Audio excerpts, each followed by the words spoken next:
2026 तक एआई के सबसे मुनाफे वाले बिजनेस कौन से हो सकते हैं?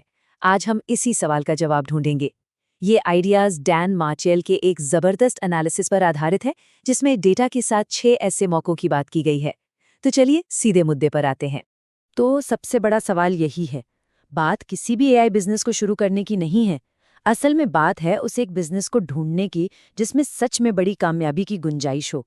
तो आखिर वो कौन सा बिजनेस है? लेकिन किसी भी मौके पर कूदने से पहले एक बहुत ही सिंपल 2 बॉक्स चेक है जिसे हमें फॉलो करना है।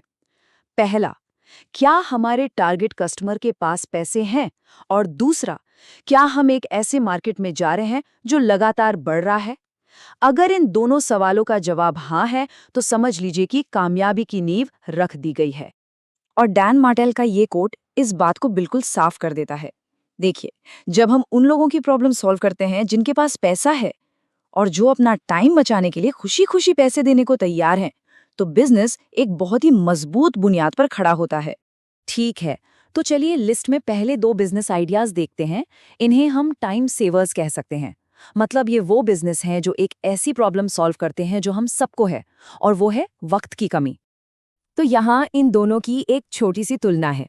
दोनों को शुरू करने का खर्चा कम है, एआई वर्चुअल असिस्टेंट में मेहनत भी कम लगती है, जबकि कंटेंट रिपर्पसिंग में थोड़ी क्रिएटिविटी चाहिए, लेकिन हाँ, इसमें कमाई की गुंजाइश भी थोड़ी ज्यादा है। एक क्लासिक रिस्क रिवॉर्ड वाला मामला है। तो नंबर 6 पर है एआई वर्चुअल असिस्टेंट। ये शायद शुरू करने के लिए सबसे आसान बिजनेस है। सोचिए, हम बिजी प्रोफेशनल्स को उनकी सबसे कीमती चीज वापस बेच रहे हैं, यानी उनका वक्त। वो हमें ईमेल, शेड्यूलिंग, रिसर्च जैसे काम देते हैं और हम एआई का इस्तेमाल करके उन्हें फटाफट पूरा कर देते हैं। अब आते हैं नंबर 5 पर, एआई कंटेंट रिपर्पसिंग। देखिए, आज की दुनिया में हर किसी को कंटेंट चाहिए, ढेर सारा कंटेंट, लेकिन बनाना एक सिरदर्द है।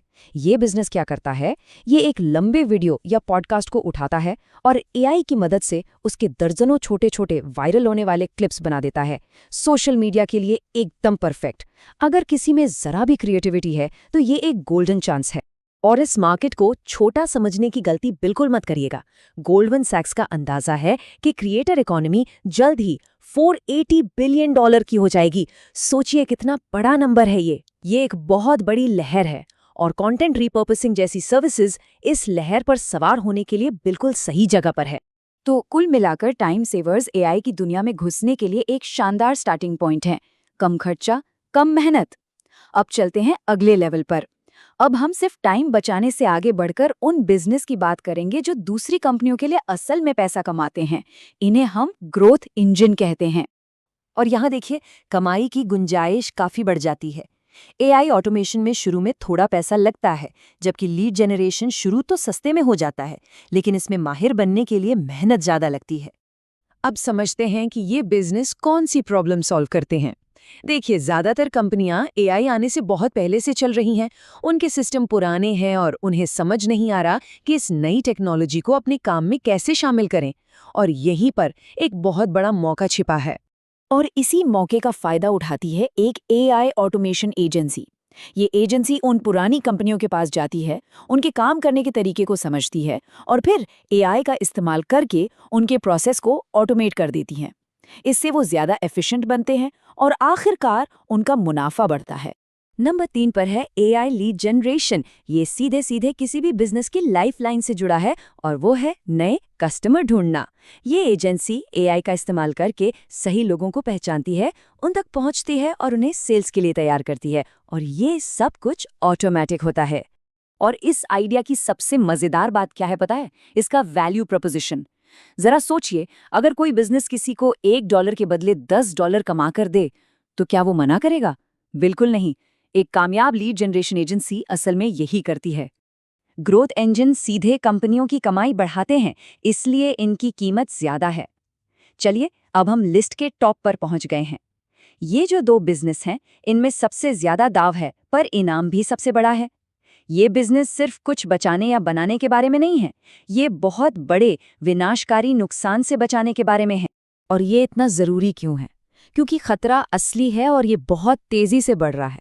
हैकर्स अब कंपनियों पर हमला करने के लिए एआई का इस्तेमाल कर रहे हैं, और ज्यादातर बिजनेस इसके लिए तैयार ही नहीं है। और हम यहाँ कोई मामूली हैकिंग की बात नहीं कर रहे। हम बात कर रहे हैं डीप फेक्स की, मतलब ऐसे वीडियोस जो बिल्कुल असली लगते हैं, वॉइस क्लोनिंग की, जिससे किसी की भी आवाज़ कॉपी की जा सकती है, और ऐसे ऑटोमेटेड अटैक्स की जो इंसानी बर्ताव की इतनी अच्छी नकल करते हैं कि उन्हें पकड़ना लगभग नामुमकिन है। ये खतरे बहुत सोफिस्टिकेटेड और बेहद खतरनाक हैं। तो ये है हमारे टॉप 2 बिजनेस। नंबर 2 है मैनेज्ड साइबर सिक्योरिटी, जो हैकर्स जैसे बाहरी खतरों से बचाता है। और नंबर 1 पर है एआई गवर्नेंस और कंप्लायंस, जो मुकदमों जैसे अंदरूनी और कानूनी जोखमों से बचाता है। और एक चीज पर गौर कीजिए, यहाँ कमाई की गुंजाइश सबसे ज्यादा है। तो सवाल ये है कि एआई गवर्नेंस की डिमांड अचानक इतनी क्यों बढ़ रही है? जवाब है सरकारें। अब EU एआई एक्ट जैसे नए कानून आ गए हैं जो कंपनियों से ये साबित करने को कहते हैं कि उनके एआई सिस्टम सेफ और फेयर हैं। मतलब अब ये कोई चॉइस नहीं है, ये कानून है। और यही सबसे बड़ी बात है, इस नंबर 1 अपॉर्चुनिटी में कस्टमर के पास कोई ऑप्शन ही नहीं है। उन्हें कानून का पालन करने के लिए पैसा खर्च करना ही पड़ेगा। इसका मतलब है कि इस सर्विस के लिए गारंटीड मार्केट है, जिसमें कोई मोलभाव नहीं होगा। तो ये थे वो 6 जबरदस्त मौके। ये जो रिस्क मैनेजर वाले बिजनेस हैं, ये कंपनियों को बर्बाद होने से बचाते हैं, इसलिए इनकी कीमत सबसे ज्यादा है। लेकिन इनमें से किसी में भी कामयाब होने के लिए सिर्फ एक अच्छा आइडिया काफी नहीं है। इसके लिए एक सही माइंडसेट की जरूरत होती है। ये कोई रातों रात अमीर बनने की स्कीम नहीं है, ये एक असली टिकाऊ बिजनेस बनाने की बात है। और इसका मतलब है कमिटमेंट। लगभग 3 साल यानी 1000 दिन पूरी तरह से इस काम को देना होगा, सीखना होगा, बनाना होगा और हर दिन थोड़ा थोड़ा बेहतर होना होगा। तो ये बिजनेस के मौके बिल्कुल असली हैं। डेटा इन पर मोहर लगाता है और आने वाले सालों में ये और भी बड़े होने वाले हैं। एआई की लहर तो आ चुकी है। अब सवाल ये नहीं है कि हम इसका हिस्सा बनेंगे या नहीं, सवाल ये है कि हम कौन सा बिजनेस बनाएंगे। ये एक ऐसा सवाल है जिस पर सोचना बनता है।